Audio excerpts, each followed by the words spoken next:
Hi, my name is James, finishing green zirconia. We have quite a few zirconia options on the market today.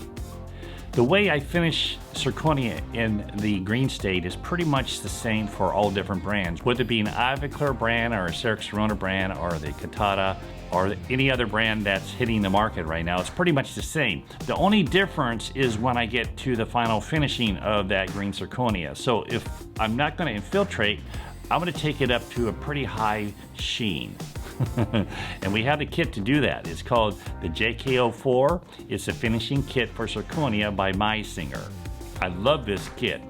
It has two sections on it. It has pre-sintering green zirconia finishing options and the various diamonds and carbides for that. And then it has the post-sintering finishing options, whether you're going to stain and glaze or polish. Most of my zirconia today, I'm polishing. Particularly on that occlusal surface, you want that polish. The research is showing that with a good polished zirconia, it wears the posing dentition better than a class 4 gold. And we like that a lot.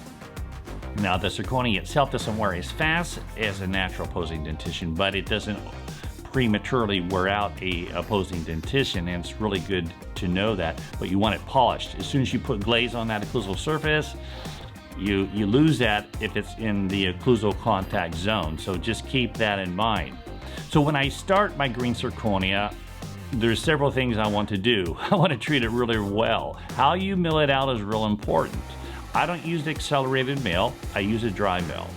I use the carbide burrs, that's my favorite.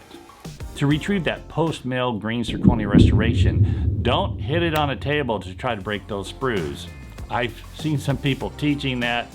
I've had a number of emails showing restorations even out of the furnaces. I have 3 of them here, but in this case it would be the SpeedFire, where even a robust bridge had fractured. You shouldn't see that in zirconia. So you got to treat that green zirconia very carefully, because in that phase it's a weak material. It's like hard chalk.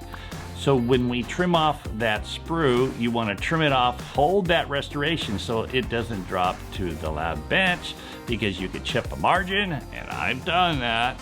You could chip a margin, or you may see that restoration fracture, regardless of which brand you're using. So just really keep that in mind. In this video, we're going to walk through the steps that I use to finish green zirconia for a single unit. This happens to be Katana, or it could be any other brand. These are the steps that I use. Now in this case, I'm going to polish that restoration, so I'm taking it to a fairly high luster. On a side note, even with these multi-blocks, whether it be Katana or Zircad multi, sometimes to create that nice saturation in that cervical margin area or on the occlusal surface, I may add a little infiltration and then center that wet. That gives me that little extra push to get that blend. As you can see in this picture here, it's really interesting because that second molar is early infiltrated restoration I did with the SpeedFire. That's the Sirona SpeedFire, and that was pretty early when I was doing chairside zirconia using that system. Step forward a few years, first molar, you can see we're getting pretty close on the aesthetics and the way that blends. So zirconia is coming a long way. Now that zirconia there happens to be high strength with infiltration, but even with these more translucent zirconias that have the multi in them, and in this case is Katana, sometimes I may infiltrate just to enhance it, but usually I don't have to in the shadows of the mouth. I'm doing that just for my craft and the joy that I have doing these restorations. So let's go ahead and get started with shaping in the green zirconia.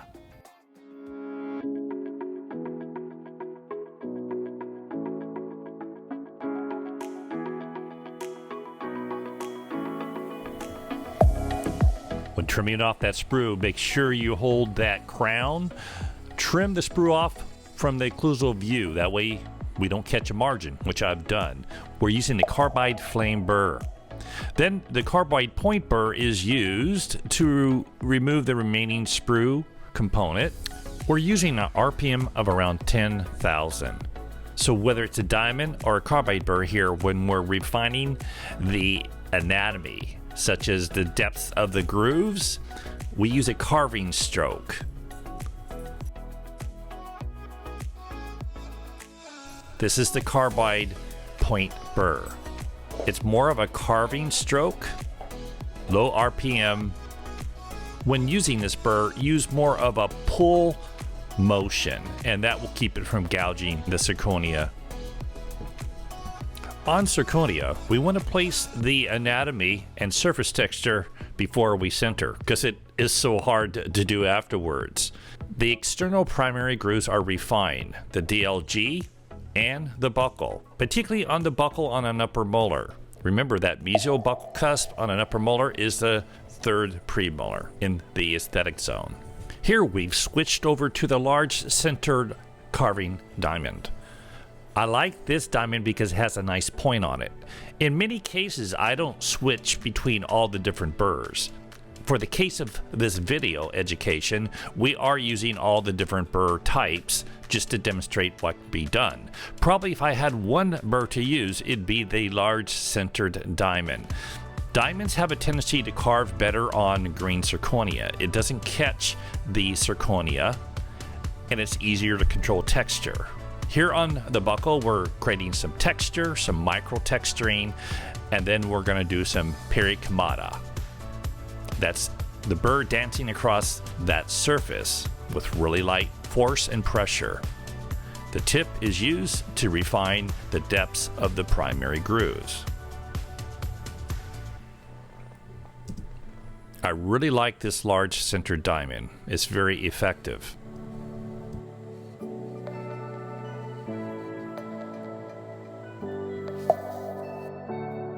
The smaller sintered diamond on this JK04 kit is used for refined carving. It is smaller, it has a refined point, and it's easier to carve, refine definitions when needed. This is a cusp of Carabelli. I have large ones. I like to share them with my clients. But in all seriousness, this will thin down the occlusal table.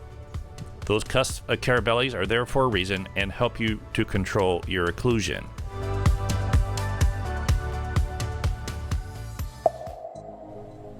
Oh yes, the pink twist polisher.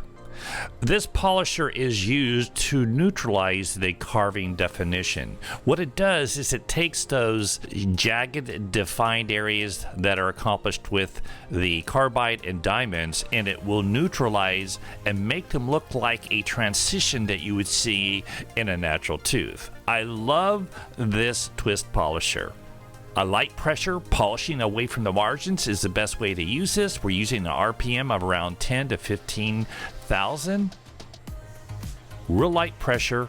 It will catch those transitions and neutralize them. It's removing a minimal amount of material.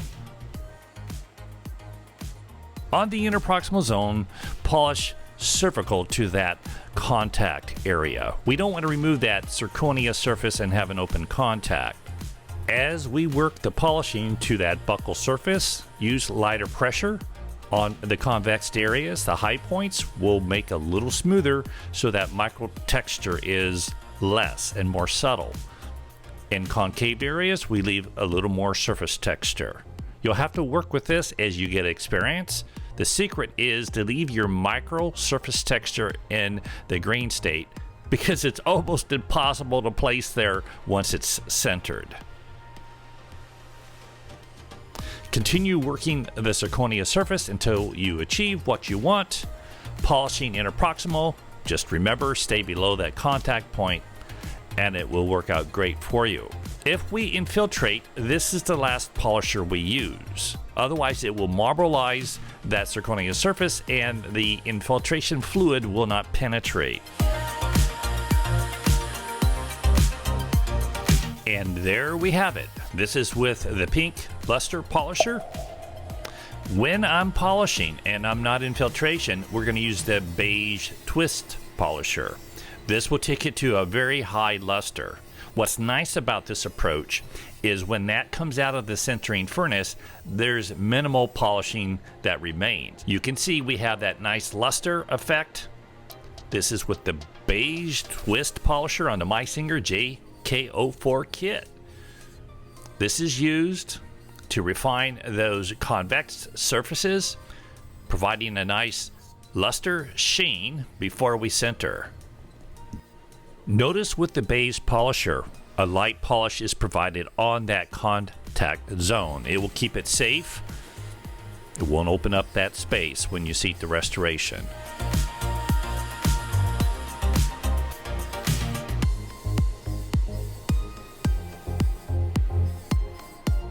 And there we have it. We're now ready for sintering. Here's the final finished surface. Katana finishing just with polish, ready to go into the sintering furnace.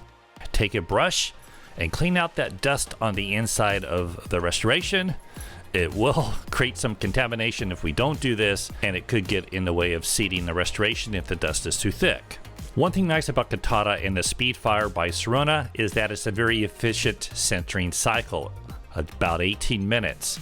Place the restoration upside down on that firing surface and start the process. There it is, less than 19 minutes based on the size of the restoration.